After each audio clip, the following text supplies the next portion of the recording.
এবার গোপন রহস্য ফাঁস করলেন ঢালিউড কুইন অপু বিশ্বাস। তিনি কি বললেন চলুন বিস্তারিত জেনে নেওয়া যাক। তিনি এক লাইভে এসে বললেন শাকিব খান নাকি প্রতি সপ্তাহে তার বাসায় যান। এটা একটু অবাস্তব মনে হচ্ছে না? হ্যাঁ বন্ধুরা, আমারও তাই মনে হচ্ছে। শাকিব খানের সাথে নাকি তার সম্পর্ক আগের থেকেই আছে। তাদের ডিভোর্স হয়েছিল ঠিকই, কিন্তু গোপনে তারা আবার নতুন করে বিয়ে করেছিল। এখন তিনি শাকিবের সাথে সংসার করে।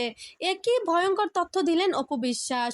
অপু বিশ্বাস বললেন, আমি তার প্রথম স্ত্রী, তার জন্য আমি এতদিন মুখ খুলিনি যে তার সম্মান যেন নষ্ট না হয়। কিন্তু সে যখন বুবলির কাছে চলে গেছে তখন আমাকে সত্যিটা বলতেই হবে, কারণ আমি আমার নিজের সংসার ভেঙে অন্যের সংসার কখনোই গড়তে দেব না। তার জন্য এবার অপু বিশ্বাস ভয়ঙ্কর তথ্য ফাঁস করলেন। শাকিব খানের সাথে নাকি আরও মেয়েদের সম্পর্ক আছে। অপু বিশ্বাস একের পর এক তাকে অনেকবার ধরেছে, কিন্তু অপু বিশ্বাস কিছু বলেনি, কারণ অপু বিশ্বাস অনেক ভালোবেসে বিয়ে করেছিলেন এই শাকিব খানকে। তার জন্য তিনি সবসময় মুখ বন্ধ রেখেছে।